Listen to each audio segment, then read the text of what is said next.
With a new month comes new LEGO, and today I'm coming at you with my top 10 list of my most wanted summer 2025 sets. Starting off with some LEGO Star Wars, we have the Battle of Fallujah / MTT set. Now, this is a really good looking set. It has a lot of nice details throughout. There's only a few things that made it play slower than others. Now, I really do like the minifigures in terms of the Commander Bly and the Ayla Secura. They both look incredible, and they are really well designed. Now, where you lose me is with the size.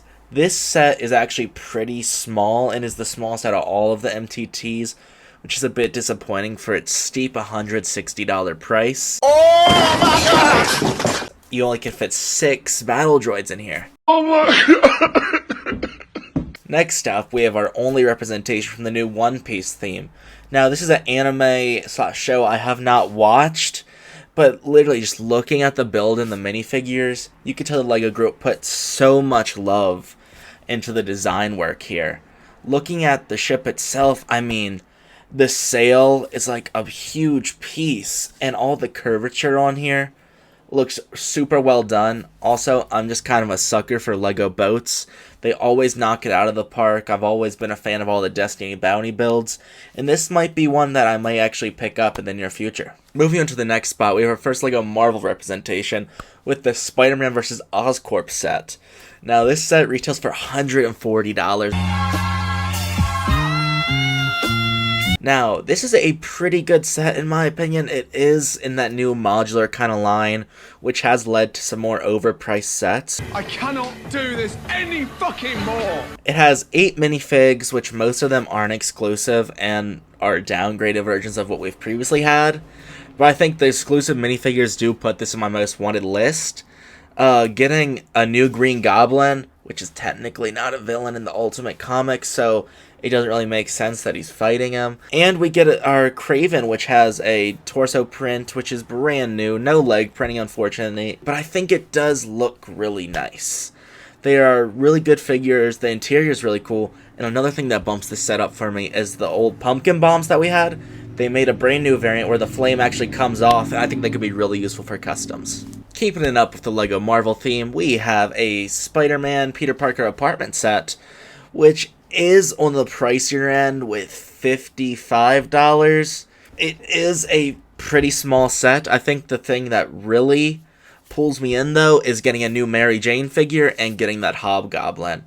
Both those figures are really well done. Hobgoblin has the Moon Knight hood from the Marvel CMF series, and it actually is such a nice set. Now, a way that they could really boost these sets in terms of quality or, making it more enticing for buyers is you could fix it with giving Spider-Man his dual molded legs. I mean, that's such a small little boost that you could do on all these sets that they just refuse to do for some reason. In this set, they also have those newer pumpkin bombs, like I said before, with the removable flame.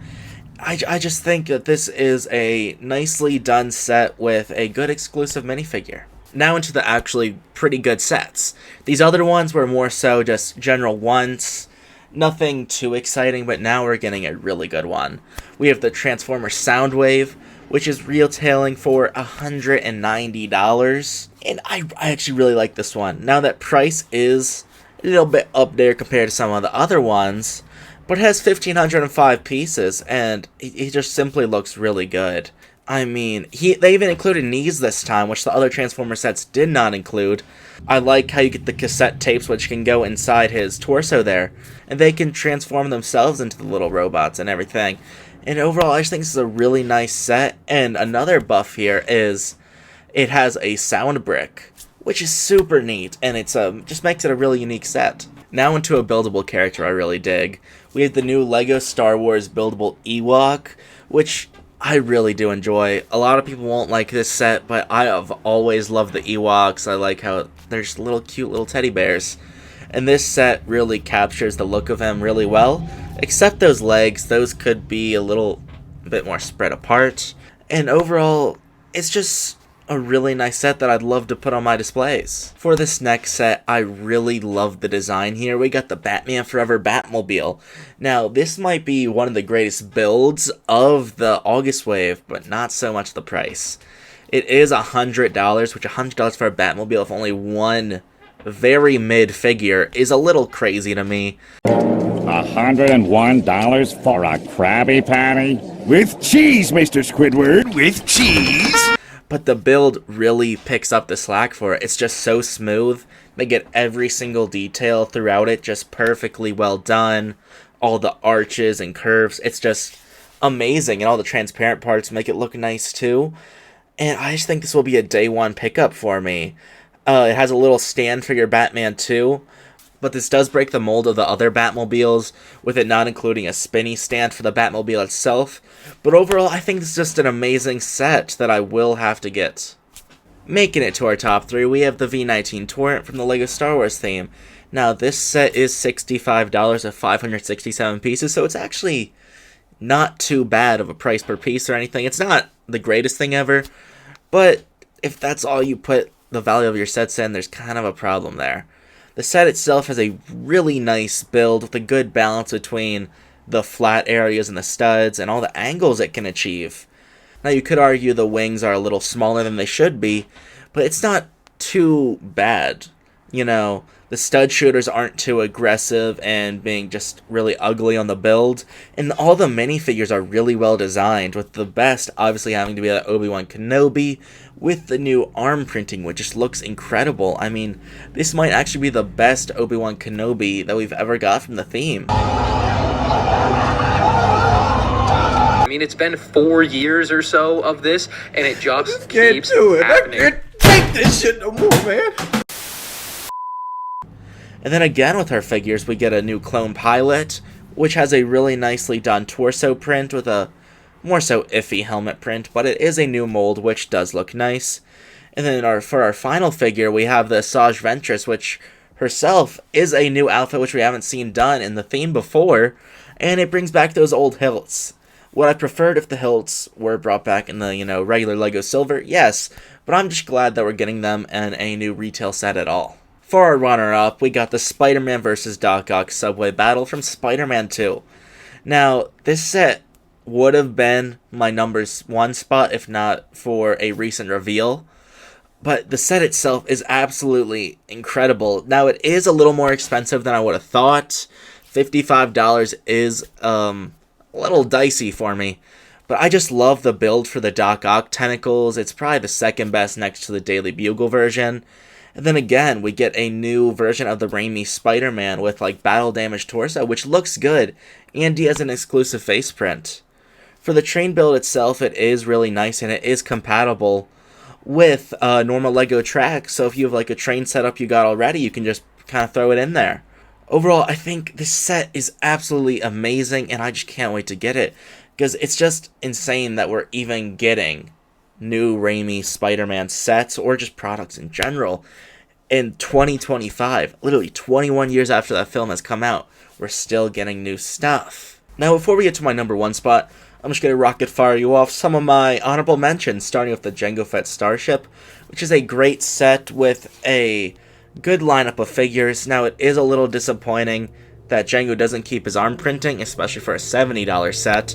I think the Kaminoan is a great design, and the overall build is nicely done. Then we got the Avengers Age of Ultron Quinjet, which is an amazing build. Just the price point of $130 is a little crazy to me, especially with an inaccurate Black Widow figure, when we do have an Avengers Age of Ultron set with an accurate Black Widow on shelves currently. But the Ultron and the Quicksilver figures both do improve this set massively for me, because I never got the original Age of Ultron sets, but I always wanted that old Quicksilver. I'm just really grateful that we can get one now. For a final honorable mention, I'm going to throw in the Mecha Team Leader from the Fortnite theme. I think this build is simply incredibly well done. It's just the price point that really throws me off. $250 while being not too egregious of a price for how big this set is and what the build is itself. It's just not something I'm willing to fork out for a LEGO Fortnite set. Bringing us to my number 1 pick, we have a technicality with the LEGO Arkham Asylum set. Now, this does launch on September 9th, which is technically part of the season of summer. It's just a little later than what people would consider the summer wave. Now, the set itself is incredible to me. I love the Damian Wayne figure. I love the new Poison Ivy. I mean, it's just incredible that we're getting a modular direct-to-consumer DC set in 2025. The build itself is just super high quality. I love the brown color scheme. It really reminds me of the 2006 and 2017 variants. And it's just a set I am going to be picking up day one. Let me know what you guys think of my list down below, and you can drop your lists. If you like this video, you can like, comment, and subscribe to the channel. But that's all I got for you guys today. Have a great night. Everything is awesome. Everything is cool when you're part of a team. Everything is awesome. You're living a dream. Everything is better when we stick together. Side by side, you and I, forever. Let's party forever.